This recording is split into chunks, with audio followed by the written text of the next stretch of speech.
Hello, I'm Sarah Joy, and this is Sarah's Joyful Journey. I'm so excited to be sitting down again and chatting with you guys. It's been a very interesting week. I've had a lot of ups and downs, but mostly I'm just going to call it a great week. I'm on a 4-day weekend, so to speak. I gave a shift away today, and then yesterday I had to finish a really big project for school, and I knew I was not going to get it done if I didn't call out of work. So I chose to take a hit and stay home and complete that project because it was very important. So I'll just start by talking about that project. This week I had to do a professional development plan for my foundations course in school. And what this was I had to create a narrated PowerPoint with something I've never done. I've created PowerPoints, but I've never done them narrated. So something new for me to do. And it had to talk about my educational background, any proficiencies I have in research, how strengths and weaknesses, which I don't like talking about. I am not great at picking out strengths and weaknesses, mostly because I don't want to identify them within myself, because I can beat myself up about them, which is why I usually don't. Trust me, I know I have weaknesses, and every person does. To say you don't would be a lie. Then I had to talk about what my goals were for my future, and it was pretty much an amazing project. But it was a lot of work. I have discovered that, well, I knew it, but I discovered that it's still very much a controlling issue with me, as I am a perfectionist and I want everything to be perfect. And that's not always possible. I spent about 6 hours yesterday trying to record this PowerPoint, and the PowerPoint, for reference, was 8 minutes long with all my speaker notes and all that kind of stuff. So it was not a very big PowerPoint. It was a pretty small PowerPoint, but I kept trying to get things perfect. I think that if I could have recorded it on my camera instead of on my laptop, I would have been happier. Because even though PowerPoint offers a teleprompter view, which was amazing because I didn't have everything written down memorized, I was able to hear like the keys clicking, and it was really annoying to me, and I was really upset there for a while. Autistic self coming out in that, and I nearly cried. I called my daughter almost in a meltdown, and thankfully she talked me down, and she viewed what I had, and she says, "Mom, it's okay. Just let it go. It's not going to be perfect. Just do your best, and your best is good enough." But I tend to be someone who searches for perfection in everything, and I hold myself to that standard, and I also realize that perfection doesn't really exist. So I had to let myself just deal with those feelings and move on from that. But it was good, and I learned a lot. Pushed me out of my comfort zone for sure. And in the process of doing this and setting my goals, which I have two main goals that I talked about in this presentation. One is that I do want to become a health and wellness coach. That is something that I'm very passionate about. I will seek certification, but I also know that I will not seek certification until after I'm done with my PhD, which is going to take me, if I stay on track, because I had to plan it for this professional development plan, will take me 4 years. I have allotted myself a year and a half to complete my dissertation. Hopefully that's enough time to get everything done, to do all my writing, get through the research approval process with the IRBs, which is an internal review board, and do everything that I need to do for that. But that's like 2.5 years away, and like 3 years away. Yeah, 2.5 years away. That just blows my mind how quickly this is going to go. I did complete my bachelor's in 4 years, which is something that I found with adult learners is something that's kind of rare. If you come in with credits, you can tend to graduate faster.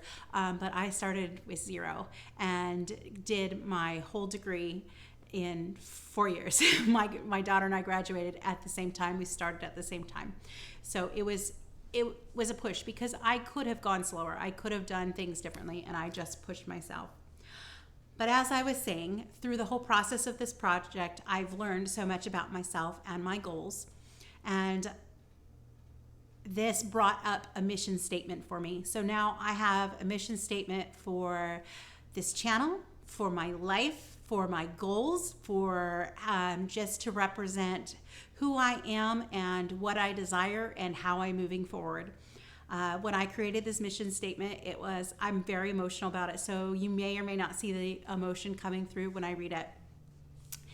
So my mission statement is to inspire women to improve their health and empower them to live full and active lives while creating a community of support and kindness. So that's what this is. That's what I'm doing. I am sharing my story and showing you that it is possible. I want to inspire you to be able to be active, to be healthy, to live the life that you want to live. You can reach for the stars and achieve your dreams. And a lot of that is based on health. And I want to be able to use my degree to help women achieve this. Not just women, men too. But my heart is definitely calling that I want to work mostly with women. And men, there's nothing wrong with that too. You know, I'll be a source of inspiration and everything for that as well. But it is women that is going to be my true calling. And I want women to be empowered to know that they can make changes. You're not too old. It's not too late. You can keep moving forward and you can change at any stage in the game. And that's one thing that psychology teaches us, and we can still improve our health. We can make, even if it's our last years, we can make those the best last years just by making some changes and talking about it and sharing with others. And I want to build that community. I want to have that impact on the community. My school is big about positive social change, and it was through the process of doing this project that I realized how much I want to be influenced for positive social change, how much I have been an influence for positive social change in the past. So what we're doing here is we're creating a community of women, a community of men who are like-minded, a community of people who are trying to change their health and keto, and I'm just a community. And kindness is going to be something that is going to be the biggest part of that. Kindness matters. It means the world to everything. There's no reason to be mean or nasty or hurtful. So we can talk about things and we can be kind. So I'm super, super excited about that.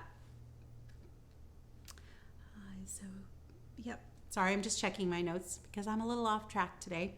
ADHD brain, by the way. All right. So I talked about my future goals and positive social change. What is inspiring for positive social change is that it doesn't have to be big. It can be small. It can be in your neighborhood. It could be in your block. It can be bigger than, it can be your community. It doesn't have to be the world.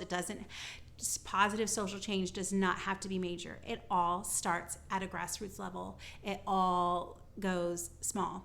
Like I mentioned just a few minutes ago, that I've been passionate about positive social change without even realizing that that's what I was doing. There have been two things in my life that I have absolutely loved. I was a client advocate in a pregnancy resource center that during my undergrad, I volunteered there for a couple years, and I loved doing that. I loved working with women and teens and going through what is a very difficult situation facing an unplanned pregnancy. So that was very, very important to me. I volunteered there because professors told us I needed to volunteer somewhere and work on active listening and psychology skills, because at that point I wanted to do clinical psychology, and God closed that door for me.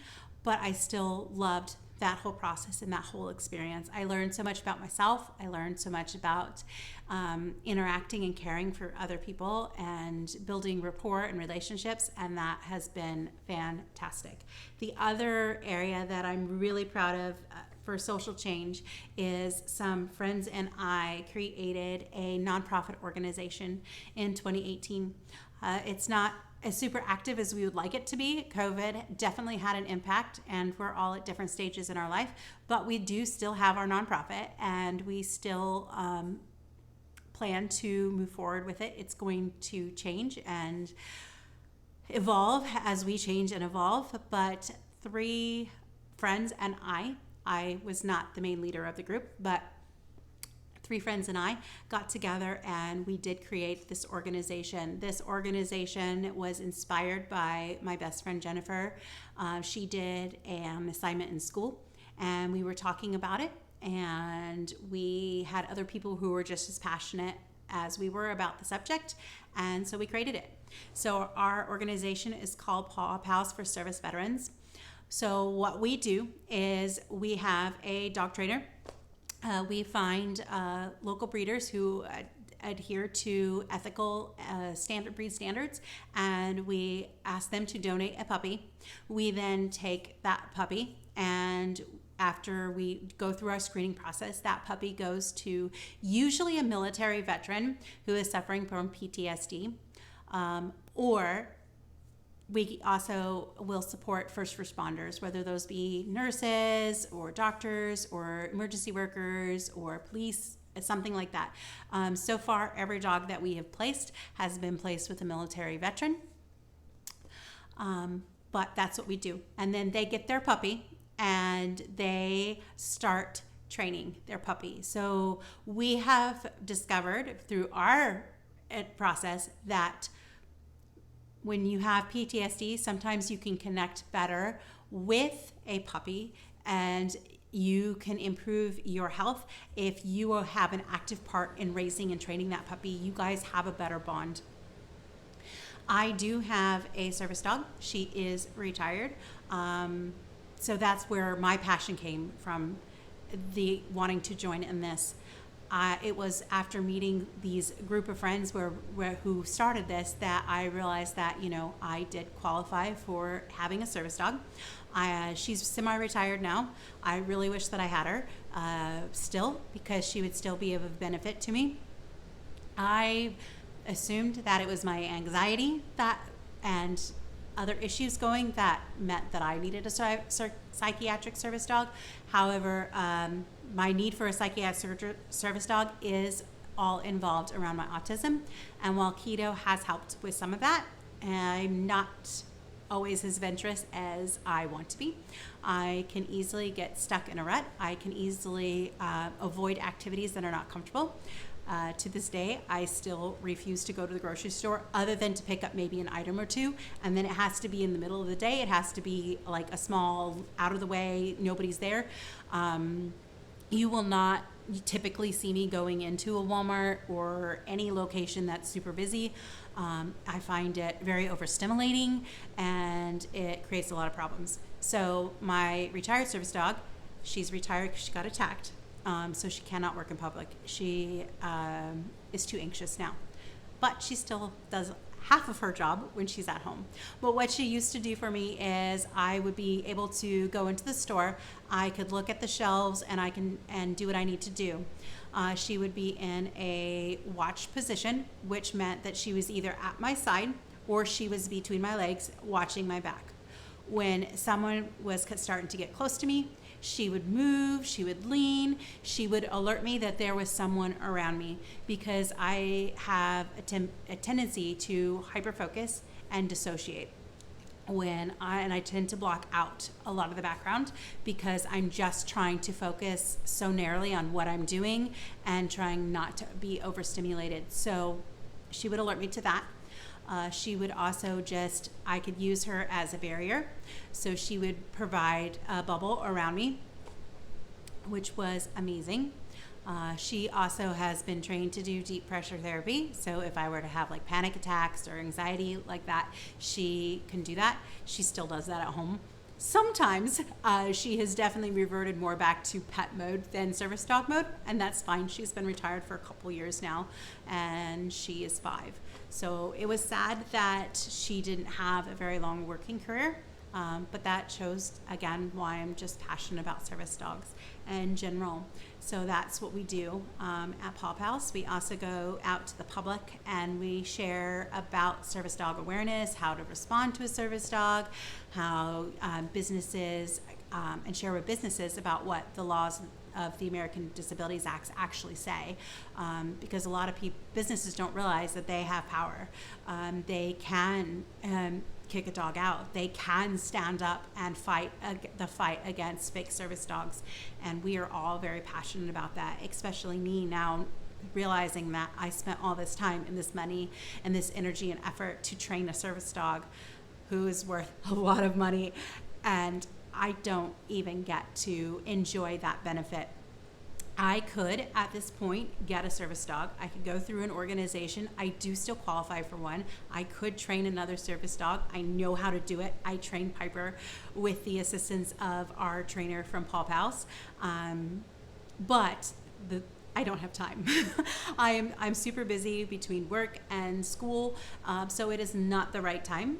And maybe I'll have another one. Maybe I won't. I will see how my life progresses and how things go.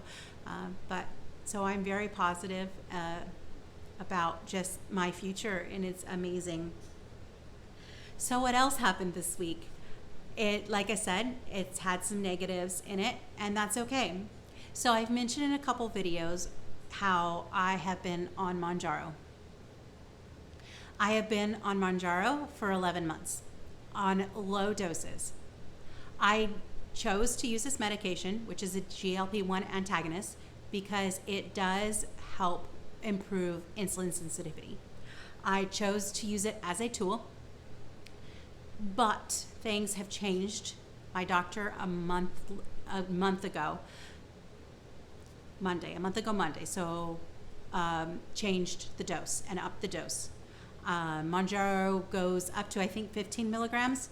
The starting dose is 2.5. I was at 5 for a really long time.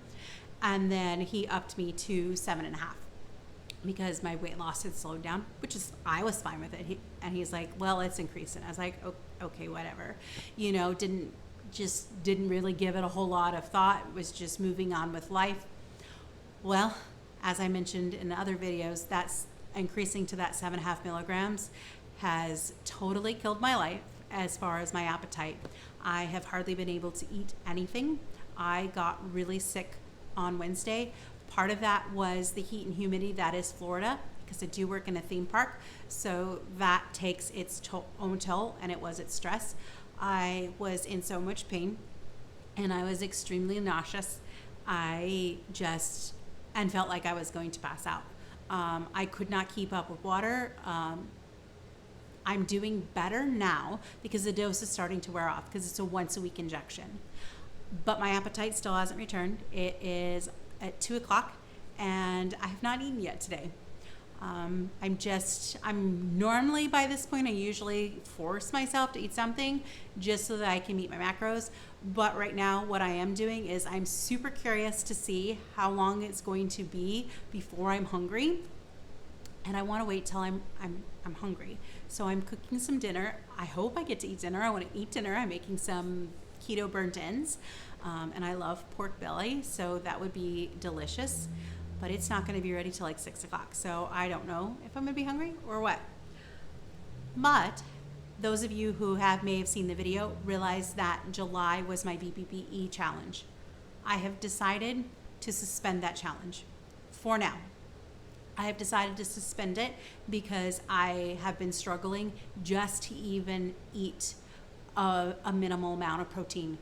When I'm talking how little I was eating, there was several days this week I had 4 eggs. That's it, 4 eggs. That's all the food I was eating. So that was not okay with me. I did find out that even though I was attempting, my goal pretty much has been to eat 100 grams of protein. I found out that this is a little low for me, especially since I'm starting the process of working on actively trying to build muscle. I've realized that I need to step that up to 150 grams of protein would be best for me and my goals.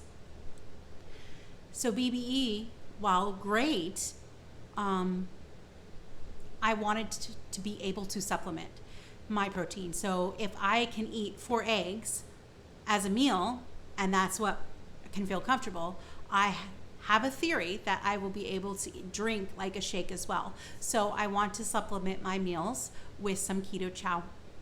Right now I'm still kind of in the experimental phase, but I figured for now, until the medication has left my system, I am going to just eat what I need to eat, what sounds good, what feels good, whatever I'm in the mood for, because at this point, just eating a healthy amount is the most important goal. With that said, I did reach out to my doctor, and he did refuse to take me off the medication. When I had the pain, I did set an appointment, and I saw a nurse practitioner. She refused to take me off the medication. And Mounjaro is a type 2 diabetes medication. Everybody knows that they use it for weight loss. It's used off-label for that. I was not prescribed it off-label. I was prescribed it to help me with my type 2 diabetes. That's why I took it. I am no longer type 2. It took me a whole year to get my A1C into a normal range. It's 5.4 as of when I got tested at the end of May. So that is a normal person's A1C. So I'm not even pre-diabetic anymore. I have a normal A1C. And my doctor still refused to take me off of it. He said, your blood sugar will go back up. You will turn back into a type 2 diabetic. I vehemently disagree with him, because I know that the medicine was a tool. And yes, I do expect that my blood sugar will go up a little bit. I may even rebound and gain some weight back. It's possible. I don't know what is going to happen. But all I do know is that for me and my personal health, I need to make sure that I am no longer on this medication. It is counterintuitive to what my goals are. And my goals right now are to build lean muscle mass and to be able to sustain myself with the proper nutrition. And it's directly affected that, and I am not going to be able to do that. So the medication is going out. I have chosen to stop it against my doctor's wishes. My doctor is getting fired. I have not fired my doctor yet, because I have an appointment set for September, the middle of September. I have my regular blood work scheduled for that, and I have my weigh-in scheduled for that. So what my doctor does is every 3 months, he goes in, I do an N-body scan, I get my A1C checked, I get my fasting labs checked, which includes my lipid panel. So he checks my basic blood markers, that most metabolic health blood markers. So what I want to do, if I don't chicken out, which I may still chicken out, I am going to go get the lab work done. And I'm going to show up to this visit, and I'm going to let him know that I have quit the medication. And if I'm extra brave, I will also tell him that the statin he prescribed me a year ago, I haven't ever taken. I don't think I need a statin. He's increased it a couple times, but I don't agree with him. And my grandmother got very, very sick and had some serious side effects, and ended up with some brain issues, and it did lead to her death. Very rare that type of thing, or at least I think it's very rare. It may not be rare, but anyway, that experience with my grandma, just I'm not going to take a statin. If I truly felt that I needed it, I would. So that's my plan for coming off of Mounjaro. So we'll see how things go. It's now Sunday, and the next dose was due tomorrow. I did pick up the reduced dose because I took a few days to think about what I really wanted to do. Did I want to follow the doctor's orders, or was I going to do what I felt was best for me? And I chose to do what I felt best for me. But I'm also excited because I have an appointment scheduled. I've had it on the books for a while, to go see Dr. Woes in November. So that's really, really exciting. So I think I've pretty much covered all my goals, what has happened this week, and I do still have a paper to write, which I have conveniently procrastinated away today because I've cleaned the house, I've been recording a little vlog, I've done my exercise, read a journal article for pure fun and stuff like that. So it's getting ready to the point where I just need to go and sit down and knock out that paper. It's not a big paper. It's 2 to 3 pages. It will only take me a few hours, but I want to get it done because I've been super excited to I really just wanted to sit down and spend some time on my loom weaving. I haven't done any weaving in a couple of months, and I'm passionate about it. But you can see my loom back there behind me. Her name is Lizzie. She is the same age as I am. She was built in 1978. I adopted her 2 years ago. I've refurbished her, put proper parts on her. I've upgraded her treadles, and I love this loom.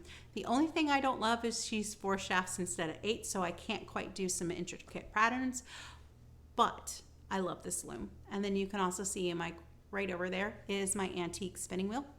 That is Aurora. She's a Canadian production wheel, and she is about 75 to 100 years old. She still works. She has some quirks, but I love spinning on her.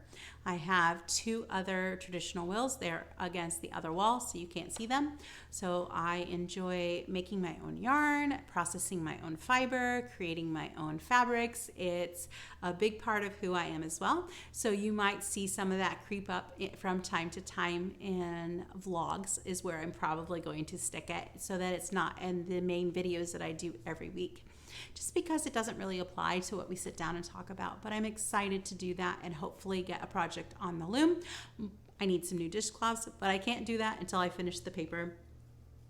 And then one other thing I want to share before I get off is I got a super sweet card from a friend. So thank you, Nancy. She sent me this beautiful card that says, "I hope you see the beauty and strength in yourself that I see in you. You are absolutely remarkable. Don't ever forget that." So that was, and she wrote a real nice note along with it too.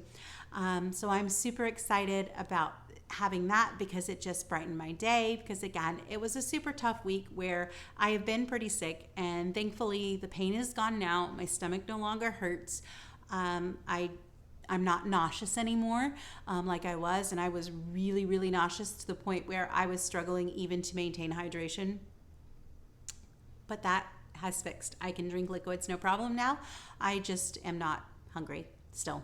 I still have to force myself to eat, but hopefully pretty soon that will be changing. So that's been my week, and we'll sit down and we'll move forward with the next week, and I will sit down again with you guys next week and let you know how my week is going. But you do have a vlog coming out soon-ish. I don't know what day, because right now it's a 1-day vlog, but it may turn into a 2 or 3 day vlog. So sometime this week there will be a second video for you guys to look forward to, which will show you how I did my keto burnt ends. It's going to share with you the article I read and my analysis and thoughts on that article. So be sure you check that out. If you like this video, go ahead and give it a thumbs up, leave a comment. I do love reading and responding to any comments that we get. Share this video, help me build my community, help me have that reach and impact, because I want to reach other like-minded people who have gone through similar life experiences. We can change our lives, and I'm super excited about that. So thank you so much for sitting down and just letting me chat with you and share about what has been happening in my week, and the struggles I faced, and the positive changes that I am making and continue to make, and just letting me share my life with you. It's been amazing. So thank you so much, and we'll talk to you next week. Bye for now.